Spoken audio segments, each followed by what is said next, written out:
विजयादशमी अर्थात दसरा या दिवशी 1925ला नागपूर येथे परमपूजनीय डॉक्टर केशव बळीराम हेडगेवार यांनी राष्ट्रीय स्वयंसेवक संघाची स्थापना केली. यावर्षी दसऱ्याला 2025 पासून संघाचे शताब्दी वर्ष सुरू होते आहे. सप्टेंबर 2024मध्ये झालेल्या अखिल भारतीय समन्वय बैठकीमध्ये संघाने शताब्दी वर्षाच्या योजनेबाबत काही दिशा निश्चित केली. पंचपरिवर्तन या अंतर्गत 5 विषय निश्चित करून ते समाजापर्यंत घेऊन जाण्याचा मानस संघाने व्यक्त केला. समरसता, पर्यावरण, स्व, कुटुंब प्रबोधन व नागरी शिष्टाचार हेच पंचपरिवर्तन आहे. आधी स्वतः केले मगच इतरांना सांगितले या उक्तीनुसार या पंचपरिवर्तनाची सुरुवात स्वतःच्या कुटुंबापासून करून हे 5ही विषय समाजापर्यंत घेऊन जायचे आहेत. चला, व्यक्तिनिर्माणाच्या या राष्ट्रीय कार्यात आपले योगदान देऊया. भारत माता की जय. पर्यावरण. सध्याच्या घडीला ग्लोबल वॉर्मिंग हा एक परवलीचा शब्द झाला आहे. पर्यावरणाचा ऱ्हास हा निसर्ग चक्राला असंतुलित करण्यासाठी कारणीभूत ठरत आहे. मागील काही वर्षांपूर्वी करोनाचे थैमान साऱ्यांनाच आठवत असेल. निसर्गापुढे मानव हा देखील एक प्रजातीच आहे, जसे की इतर प्राणी पशुपक्षी. परंतु मानवाने निसर्गाचा अतोनात वापर व ऱ्हास चालवला आहे. आपण आपले जीवन जेवढे पर्यावरणपूरक करू तेवढे आपण संरक्षित राहू, अन्यथा विनाश अटळ आहे. जल, जमीन व जंगल यांचे संरक्षण ही आपलीच जबाबदारी आहे. श्रद्धामय विश्वास बढ़ाकर सामाजिक सद्भाव जगाए, अपने प्रेम परिश्रम के बल भारत में नव सूर्य उगाए. जाग रहा है जनगण मन, निश्चित होगा परिवर्तन. जाग रहा है जनगण मन, निश्चित होगा परिवर्तन. हरी भरी हो धरती अपनी, मिट्टी का भी हो पोषण. पंचतत्व की मंगल महिमा, दिव्य धरा के आभूषण. पुरखों के विज्ञान धर्म की, परंपरा का करे वरण. निश्चित होगा परिवर्तन. जाग रहा है जनगण मन, निश्चित होगा परिवर्तन. श्रद्धामय विश्वास बढ़ाकर सामाजिक सद्भाव जगाए, अपने प्रेम परिश्रम के बल भारत में नव सूर्य उगाए. जाग रहा है जनगण मन, निश्चित होगा परिवर्तन.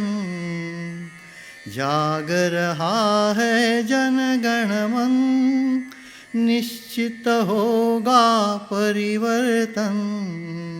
पर्यावरण.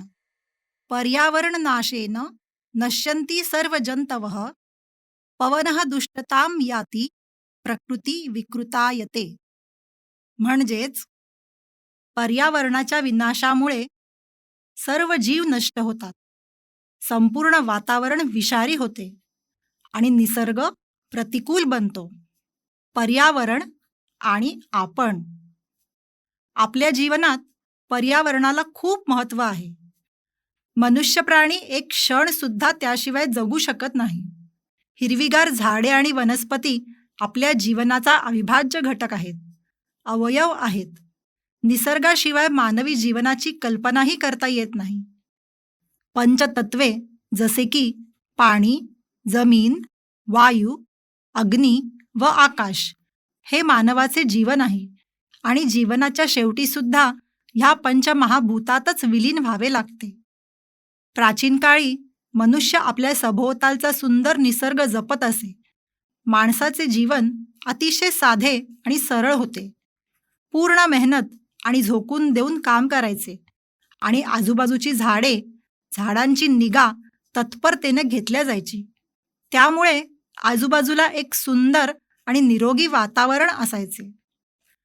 आज प्रदूषण हा चिंतेचा विषय आहे. त्याचा लोकांच्या आरोग्यावर खूप वाईट परिणाम होत आहे. लोक श्वसन व इतर आजारांना बळी पडत आहेत. ही परिस्थिती अतिशय धोकादायक आहे. ग्लोबल वॉर्मिंगची समस्या वाढत असल्याचे आपल्याला वर्तमानपत्रात वाचायला मिळते. आपण या विषयावर गांभीर्याने विचार केला पाहिजे. निसर्गाचे शोषण न करता नैसर्गिक संतुलन राखणे आवश्यक आहे. आपल्या आजूबाजूला जिथे शक्य असेल तिथे झाडे लावण्याची आवश्यकता आहे. जास्तीत जास्त वृक्षारोपण करण्याची जाणीव सर्वत्र निर्माण केली पाहिजे. त्या दृष्टीने आपल्या मुलांनाही शिक्षण दिले पाहिजे. मुलाच्या वाढदिवस प्रसंगी त्याच्या हस्ते छोटेसे रोपटे लावून पर्यावरण रक्षणाचे महत्त्व त्याच्या ध्यानात आणून दिले पाहिजे. स्वतःच्या हाताने एक लहान रोप लावल्याने मुलाला खूप आनंद होईल. त्याचवेळी तो त्या रोपाची खूप प्रेमाने काळजी घेईल आणि हळूहळू त्याला आपल्या जीवनातील वनस्पती आणि वनस्पतींचे महत्त्व समजू लागेल. त्याचप्रमाणे पाण्याचा साठा मर्यादित आहे हे लक्षात ठेवून पाण्याचा मर्यादित उपयोग करण्याची सवय कुटुंबाला लावली पाहिजे. सांडपाण्याचा पुनर्वापर करण्याची योजना असली पाहिजे. जलव्यवस्थापन इत्यादी अवश्य केले पाहिजे. आपण सर्वांनी पर्यावरणाबाबत जागरूक असण्याची गरज आहे. पर्यावरण वाचवायचे असेल तर स्वच्छतेचीही खूप काळजी घेतली पाहिजे. आपण आपला परिसर शक्य तितका स्वच्छ ठेवला पाहिजे. बरेच लोक याकडे लक्ष देत नाहीत. मनात येईल तिथे कचरा टाकतात. मग तो रस्ता असो की घराच्या आजूबाजूची जागा. हे पूर्णपणे चुकीचे आहे. अशा प्रकारे घाण पसरल्यामुळे अनेक आजार पसरतात, जे आपल्या आरोग्यासाठी अत्यंत हानिकारक आहे. प्लास्टिक पिशव्यांद्वारे पसरणारी घाण आणि प्रदूषण हा चिंतेचा विषय बनला आहे. कारण त्यामुळे आपल्या पर्यावरणाची मोठी हानी होत आहे. त्यामुळे प्रत्येक नागरिकाने सतर्क राहणे अत्यंत गरजेचे आहे. सारासार विचार करता आपली जीवनशैली पर्यावरणपूरक असणे आवश्यक आहे. भौतिक सुखाच्या प्राप्तीमागे पळत असताना अमर्याद सुखसोयी मिळविण्यासाठी आपल्याकडून नकळत निसर्गाचे शोषण होत आहे. प्रयत्नपूर्वक आपण जीवनशैली बदलली नाही तर आपल्याला गंभीर परिणाम भोगावे लागतील. आपण पर्यावरणाचे रक्षण केले तर पर्यावरण आपले रक्षण करेल. पर्यावरणपूरक जीवनशैलीसाठी आपण हे बदल करूया. साधे बल्ब बदलून LED बल्बचा वापर करा. LED बल्ब हे कमी ऊर्जा वापरतात. त्यामुळे लाईटचे बिल पण कमी येते आणि वीज वाचवण्यात मदतही होते. दात घासताना, कपडे व भांडी घासताना पाण्याचा नळ बंद करा. काम पूर्ण होईपर्यंत नळ चालू ठेवल्याने पाण्याचा नाश होतो. काही प्रसंग व समारोहात प्लास्टिक किंवा थर्माकोलचे भांडे वापरण्यापेक्षा स्टील किंवा काचेचे भांडे वापरा. असे केल्याने प्रदूषण कमी होते. ड्रायरचा वापर टाळा व भांडी आणि कपडे उन्हात किंवा वाऱ्यावर वाळू द्या. आठवड्यातून निदान 1 दिवस मांस व अंडी खाणे टाळा. हात पुसायला टिश्यू किंवा पेपरचा वापर न करता कपड्याचे टॉवेल वापरा. काही लिखाण करत असताना किंवा अभ्यास करत असताना कागदाचा पूर्ण उपयोग करा. पूर्ण कागद वापरल्याशिवाय नवा कागद घेऊ नये. घरातील सगळी वृत्तपत्रे रिसायकल म्हणजेच त्यांचा पुनर्वापर करा. वृत्तपत्र मोबाईल किंवा डिजिटल प्रकारे वाचा. असे केल्यास झाडांचे नुकसान टळेल, ज्याने हा पेपर बनवला जातो. प्रवासात नवीन प्लास्टिक पॅक पाणी विकत घेण्यापेक्षा घरातून एक स्टील किंवा काचेची बाटली सोबत ठेवा. जिथे मिळेल तिथे पिण्याचे पाणी भरून घेता येते. आंघोळीसाठी पाण्याचा वापर हा एका बादलीपुरताच मर्यादित ठेवा. याने बरेच पाणी वाचेल. शॉवरची सवय असल्यास किंवा गरज असल्यास निदान शॉवर वापरण्याचा वेळ तरी कमी करा. याने सुद्धा पाणी वाचवता येते. घरातील प्रत्येक माणसाने निदान एक तरी झाड लावावे. याने आपला परिसर हिरवा व थंड राहण्यास मदत होते. जवळच्या ठिकाणी जाण्यास गाडीचा वापर टाळा. चालत जा किंवा सायकलचा उपयोग करा. आरोग्यही चांगले राहील व प्रदूषणही होणार नाही. लांबचा पल्ला गाठण्यास सार्वजनिक वाहतुकीचा वापर करा. स्वतःचे वाहन वापरून केवळ अधिक इंधन वाया जाते. शक्य असतील त्या वस्तू विकत घेण्याऐवजी मित्रांकडून किंवा स्वकीयांकडून वापरण्याकरता मागून घ्या. असे केल्यास आपले पैसेही वाचतात आणि वस्तूंचा पूर्ण वापर देखील होतो. घराजवळील बाजारातून खरेदी करा आणि असे करताना कापडाच्या पिशव्याचा वापर करा. एसीचा वापर कमी करा. उपयोग करायचा असल्यास त्याला टायमर लावा. गरज नसताना घरातील, ऑफिसमधील व ट्रेनमधले पंखे व लाईट बंद ठेवा. विद्युत उपकरणात पारा, क्रोमियम आणि प्लॅस्टिक असते. ही उपकरणे खराब झाल्यावर तयार होतो तो कचरा म्हणजे विद्युत कचरा. हा कचरा बाकी कचऱ्यांसारखा रोगराई पसरवतो. म्हणूनच ह्याचा सुद्धा पुनर्वापर करा. आपल्या वाहनाची वेळोवेळी दुरुस्ती आणि देखभाल करा. असे केल्याने आपले वाहन कमी इंधन वापरून सुद्धा व्यवस्थित काम करेल. बऱ्याच वेळा आपण नवीन खेळणी, कपडे आणि अन्य वस्तू खरेदी करत असतो. आपल्या सगळ्याच वस्तू खराब होत नाहीत व तुटतही नाहीत. अशा सगळ्या वस्तू आणि कपडे गरजू लोकांना दान करा. आपले लाईट बिल, पाणी बिल किंवा बँकेचे अन्य व्यवहार हे आपल्याला कागद वापरून कळवले जातात. बँकेत आणि सरकारी ऑफिसात कळवून डिजिटल बिलिंग किंवा दस्तावेजीकरण करू शकतो. आपल्या महत्त्वाच्या बैठका आणि कामे यांची आपण डिजिटल कॅलेंडरवर नोंद करावी. आपल्या बिल्डिंग किंवा सोसायटीचे सार्वजनिक ग्रंथालय बनवा. असे केल्यास पुस्तकांची देवाणघेवाण होईल आणि नवीन पुस्तक विकत घ्यावे लागणार नाही. उरलेल्या अन्नापासून नवनवीन पदार्थ बनवा. विकत आणलेली फळे व भाजी खराब होण्याआधीच व्यवस्थित साठवणीत ठेवा. देवी स्वरूपी जीवनदायिनी नदीला प्रदूषित करू नका. निर्माल्य किंवा कुठलाही कचरा नदीत टाकू नका. निर्माल्यापासून खत बनविण्यास प्रोत्साहन द्या. आपली वनराई व देवराई जपा. कुठल्याही प्रकारचा कचरा त्यात होऊ देऊ नका. भावनिक वाटणारा अंत्यविधी करत असताना आपण लाकडाऐवजी विद्युत किंवा डिझेल वापरून चितेला अग्नी द्या. असे केल्यास लाकडाच्या धुराने होणारे प्रदूषण टळते. जमेल तितका लिफ्टचा वापर टाळा. पायऱ्या चढण्या आणि उतरण्याने आपली तब्येतही सुदृढ राहते. वॉशिंग मशीन कपड्याने पूर्ण भरल्याशिवाय वापरू नका. सगळे कपडे एकदाच जमा करावे व मशीनचा वापर करावा. असे केल्याने मशीनला लागणारी ऊर्जा वाचवता येते. ओला व कोरडा कचरा वेगवेगळा करा. स्वयंपाकघरातून निघणारा कचरा कंपोस्ट करा. घरातील सामान्य वस्तू वापरून कंपोस्टिंग किट बनवता येते. मासिक पाळीच्या वेळीस प्लास्टिक व कॉटनचे पॅड वापरण्यापेक्षा मेन्स्ट्रुअल कप वापरा. असे केल्यास पर्यावरणाला हानिकारक असा कचरा जमा होणार नाही. मेन्स्ट्रुअल कप हा सिलिकॉनचा बनवलेला असतो आणि धुवून पुन्हा पुन्हा वापरता येतो. हा डॉक्टरांनी सुचवलेला एक अतिशय सुरक्षित उपाय आहे.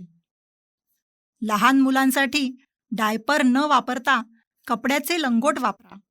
डायपरचा उपयोग टाळल्याने कमी कचरा जमा होतो. आपल्या रोजच्या आहारात बाजरी व ज्वारी यांचा वापर करावा. हे निसर्गास व आरोग्यास लाभदायी आहेत. ऑफिसमध्ये कमीत कमी कागदाचा वापर करावा. कामानिमित्त सगळे व्यवहार हे पोर्टलद्वारे केले जाऊ शकतात. रिचार्जेबल बॅटरीचा वापर करावा. बागेत पाणी देण्यासाठी पाईपपेक्षा ठिबक सिंचन करण्याचे उपाय केले पाहिजेत. सांडपाण्याचा पुनर्वापर करा. बगीचा किचन गार्डन म्हणून उपयोग करा.